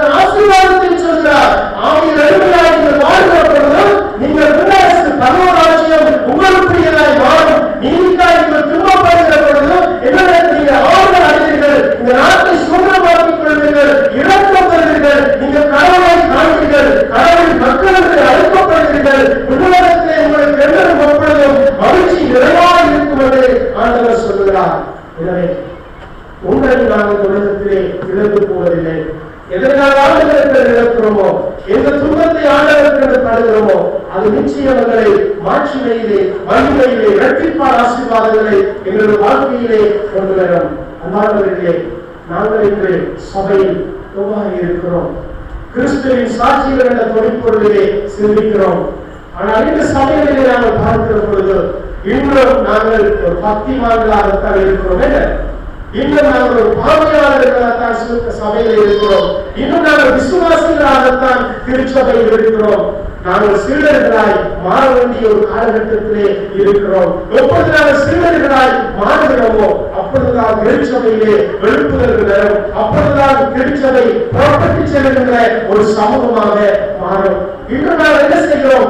அந்த பாஸ்டர் வரணும், இந்த போதகர் வரணும், அவருடைய தலையில கை வைக்க வேணும், அவருடைய பிள்ளைக்காக ஜெபிக்க வேணும், அவருடைய கல்யாணம் சரியாகும் என்று சொல்லவும் இல்லை என்பார்களே. நீங்கள் விசுவாசிகளாய் இராமல் நீங்கள் உங்களுடைய பிள்ளைக்கு வீட்டிலே நோய் வந்தால் தாய் உங்கள் கரங்களை வைத்து பிள்ளைகள் தலையில வைத்து சொல்லுங்கள், ஆண்டவர் அதை சுகம் தருவார். விசுவாசிக்கிறீங்களா?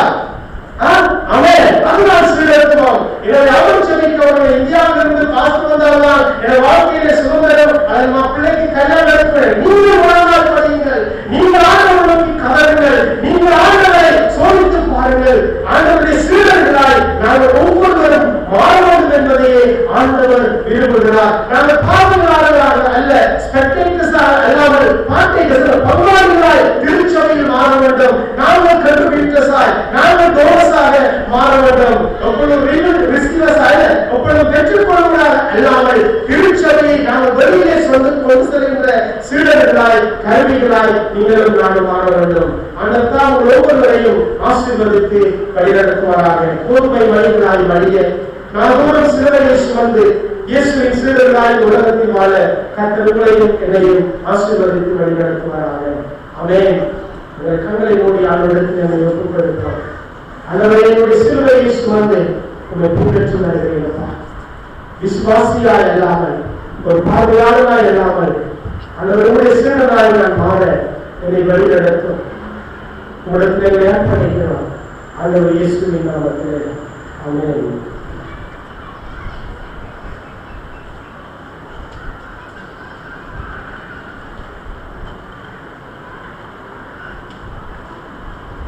திருவள்ளுவர் ஆய்வுக்காக ஒரு பாடல் காணப்படும். இந்த பாடலை நீங்களும் சேர்ந்து பாடும்படி வாழ்க்கப்படுவோம்.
வழிபாட்டு ஒழுங்கு பக்கம் 30.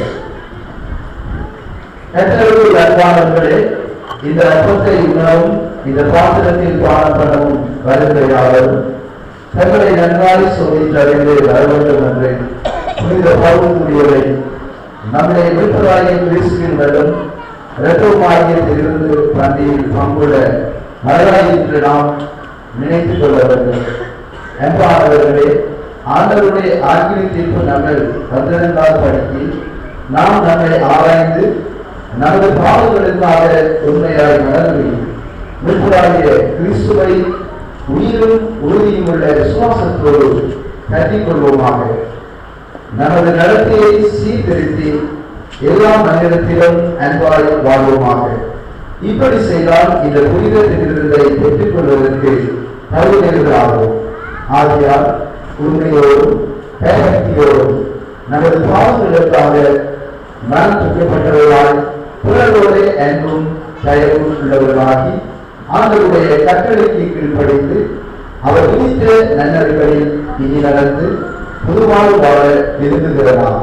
மனப்பான்மையுடன் நம் சிந்தையையும் இதயங்களையும் ஆயத்தப்படுத்துவோமாக. பின்பு நமக்கு ஆர்வம் ஏற்படும் பொருட்டு இந்த புனிதத்தில் இருந்து பெறுவதற்காக விசுவாசத்தோடு சமைத்து வருவோமாக.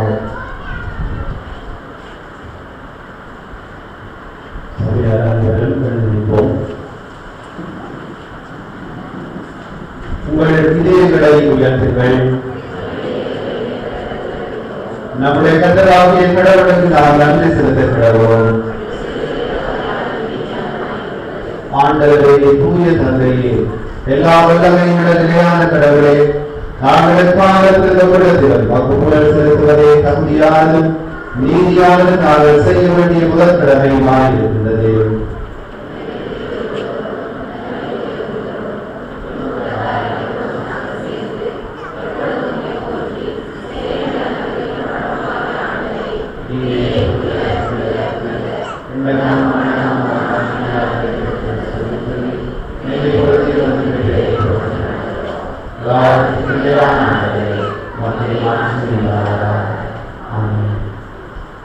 சேர்த்து சொல்லுவோம். இரக்கமுள்ள ஆண்டவரே, மறுளவிட முடியாத இரக்கங்களை நம்பியே ஒரு திருவிழத்தை அண்டை வருவதற்கு துணிவடைகிறோம் என்றால் நாங்கள் நீதிமான்களை நாங்கள் சூழ்நிலைகளை கூட கொடுப்பதற்கு தகுதியல்ல. ஆனாலும் தேவரே, இதற்கொள்வதற்கு பாராட்டுடைய ஆண்டவராய் இருக்கிறேன். எங்கள் பாவங்கள் குழந்தை ஆனந்தவன் இயேசு கிறிஸ்துவின் நாட்டு மேம்படும். எங்கள் ஆத்மாவினால் கருதப்படும். அவரிடத்தில் நாங்களும் எங்களிடத்தில் அவர் எப்பொழுது தங்கியிருப்பதற்கு மேற்கொள்வதாய் நாங்கள் இப்போது பங்குவதற்கு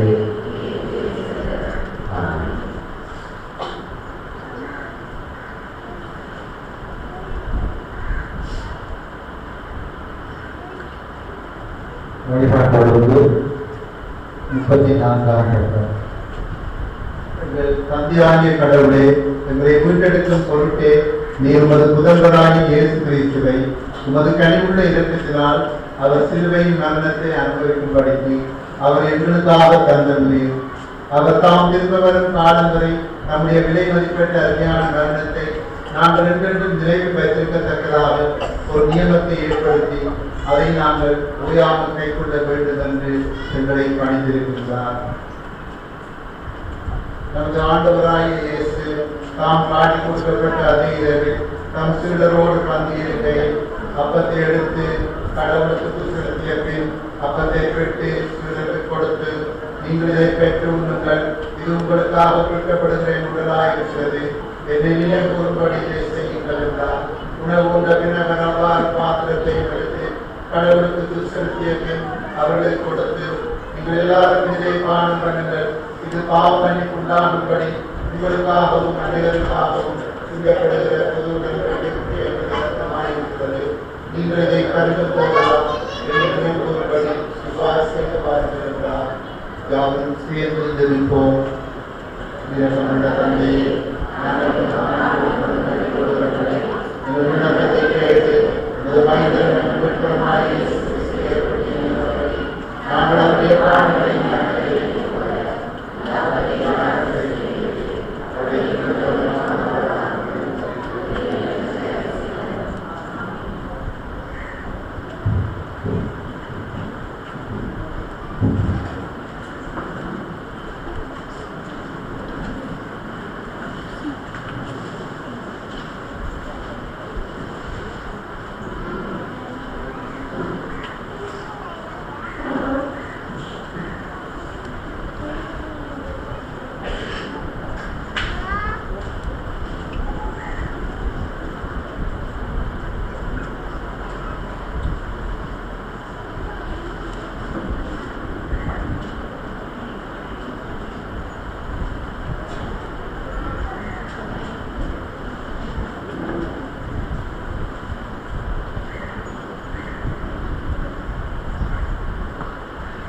எங்களுடைய திருமேசையிலே பெரியவாகிய நாங்கள் இணைந்து கொள்வதாக சிறுபிள்ளைகளை திருச்செவனுடைய ஐக்கியங்களும் செவத்திலும் இணைந்து கொள்ளும்படியாக உங்களாக அழைப்பது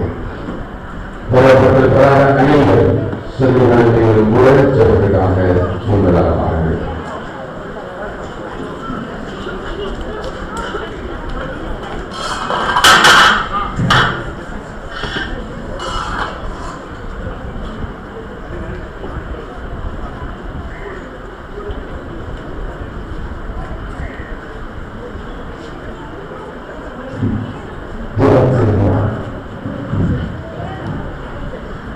எல்லா பிள்ளைகளும் முன்னுக்குவாங்க.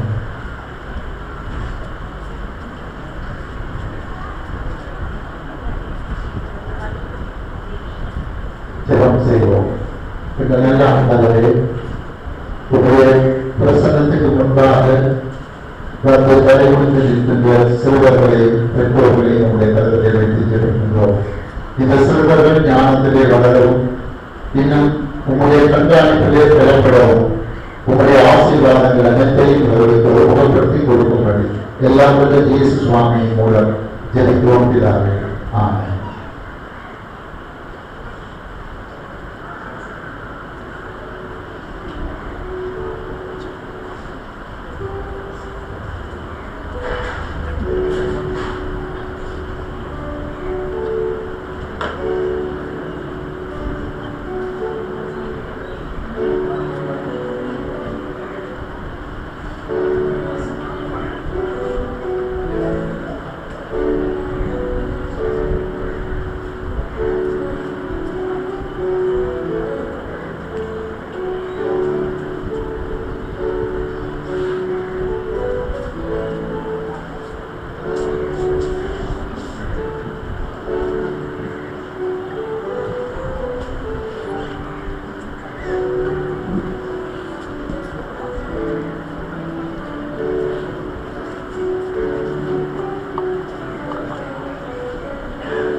இருக்கின்றது. விசுவாசத்தோடு சமீபித்து வந்தடைவோம்.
ஆண்டவருடைய அழைப்பை கீழ்ப்படிந்தவர்களாய் நம்பிக்கையோடு உலகத்திற்குள்ளே புறப்பட்டு சென்று ஆண்டவருக்கு யோசித்தவர்களாய் வாழ்க்கையுடைய நாமத்தை மகிமைப்படுத்தும்படி ஒரு ஆண்டவர் அழைத்தவர் ஆசீர்வதிக்க நடத்துவாராக. ஆமென்.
சமாதானத்தோடு செல்லுங்கள். தேவ சமாதானம் எப்போதும் உங்களோடு கூட இருக்கிறது. ஆமென்.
சந்தோஷத்துடன் சமாளிப்பதும்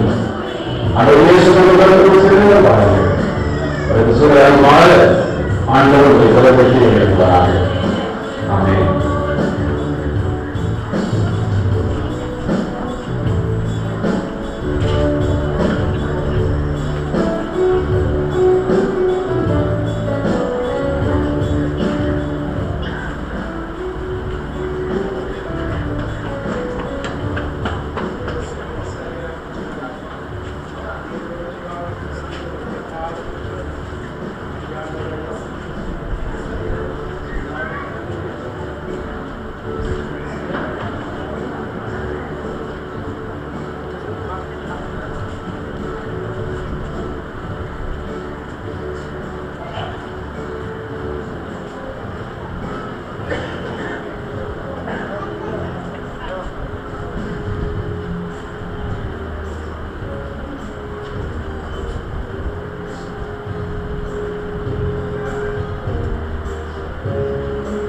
நம்பிக்கையோடும் சமாதானத்தோடும் உலகத்துக்குள் செல்லுங்கள். நம்பிக்கையினால் உங்களோடு கூட இருந்து சந்தோஷத்தினாலும் சமாதானத்தினாலும் உங்கள் வாழ்வை நிறைத்து நடத்துவார்கள். ஆமென்.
சமாதானத்தோடு அமைதியோடு எந்த பதிலும் சதா காலங்களில் கூட இருப்பாராக. ஆமென்.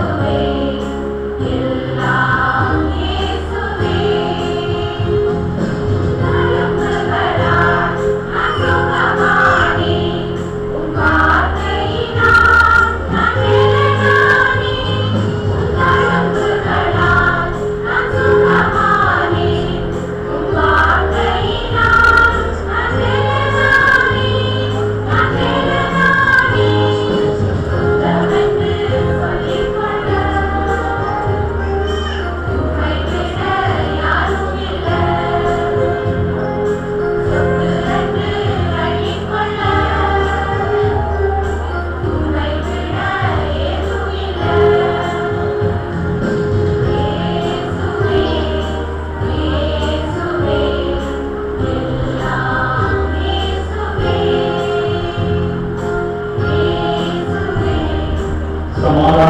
செல்லுங்கள். சமாதானத்தின் ஆண்டவர் தாமே உங்களோடு கூட வருவார். ஆமென்.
நம்பிக்கையோடு சமாதானத்தோடு இடத்திற்குள் செல்லுங்கள். நம்பிக்கையினால் உங்களோடு கூட இருந்து சகல சந்தோஷத்தினால் ஆசீர்வாதத்தினால் உங்கள் வாழ்வை நிறைத்து வழிநடத்துவாராக. ஆமென்.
சந்தோஷங்களும் சமாதானங்களும் ஆண்டவரிடம் உலகத்தில் செல்லுங்கள் வாருங்கள்.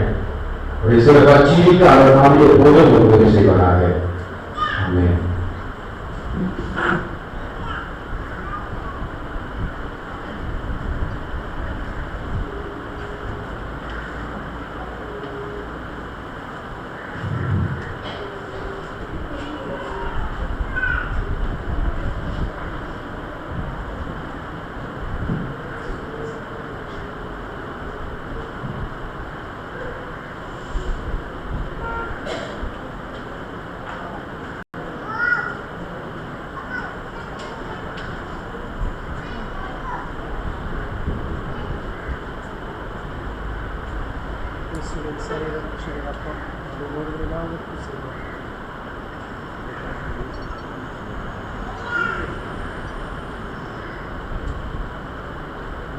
சமாதானத்தோடு செல்லுங்கள். ஆண்டவர் உங்களோடு கூட இருக்கிறார். உங்களை ஆசீர்வதித்து பல வீரத்தில் பலமாக இருந்து உங்களை வழி நடத்துவாராக. ஆமென். கர்த்தர் பெற்றுக் கொண்டிருக்கும் கர்த்தர் உங்களை ஆசீர்வதித்து உங்கள் சீசர்களாய் ஜீவிக்க இடத்தை பாதித்துக் கொள்ள கர்த்தர் உங்களை வழிநடத்துவார்.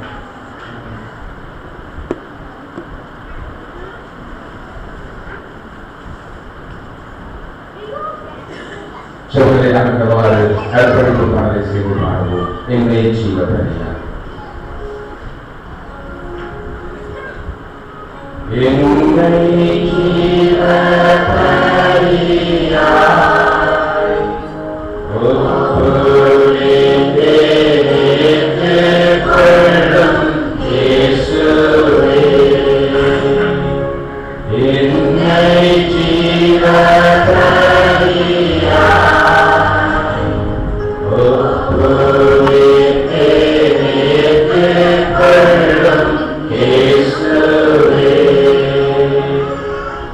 Amen.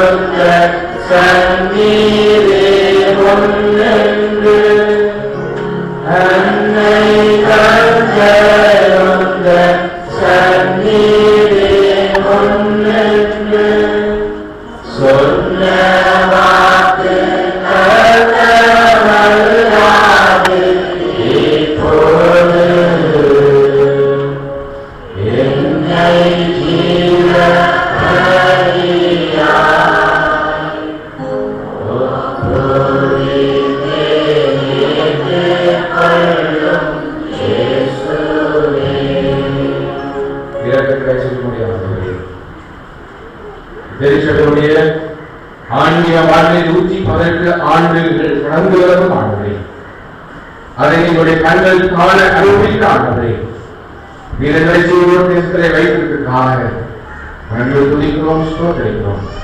இந்த காலங்களிலும் ஆண்டவரின் பரிசுத்தமான ஆலயத்திலே நாங்கள் ஆவியோடு உண்மையோடு ஆராய்ந்து ஆண்டவரே இந்த வேலையை கொடுத்து நன்றி சுவாமி. இந்த வழிபாடு நடைபெறுகிற போது பிறந்து ஆண்டவரை நாங்கள் செய்ய இருக்கிற ஒரு நன்மை போட்டு செபிக்கிறோம். ஐக்கியமான வேலைகள் ஆண்டவரே உடைய திருமணி படிப்பு மதிய உணவு நிகழ்வு எல்லாரும் ஒப்புக் கொடுக்கிறோம் ஆண்டவரே. நாங்கள் எதையும் செய்தாலும் ஆண்டவரே உடைய நாமத்தை மகிமை அவர் செய்கிறோம் என்று உணர்வோடு சார்போடு செய்யும் ஆண்டவர் இயேசு கிறிஸ்துவின் மூலம் செபிக்கிறோம் நல்ல பிதாவே. அவரை ஆசியை வதிக்கிறோம். நம்முடைய கர்த்தராகிய ஆண்டவர் இயேசு கிறிஸ்துவின் கிருபையும் பிதாவாகிய கடவுளுடைய அன்பும் தூயாவியாருடைய கூட்டுறவும் நம் அனைவரோடும் இன்றும் எப்பொழுதும் சதா காலங்களிலும் நிறைவாக கூட இருப்பதாக. ஆமென். ஸ்தோத்திர ஜெபத்திலே இணைந்து கொள்வோம். என் ஆத்மாவே கர்த்தரை ஸ்தோத்திரி, என் முழு உள்ளமே அவருடைய பரிசுத்த நாமத்தை ஸ்தோத்திரி. என் ஆத்மாவே கர்த்தரை ஸ்தோத்திரி, அவர் செய்த சகல உபகாரங்களையும் மறவாதே. ஆமென்.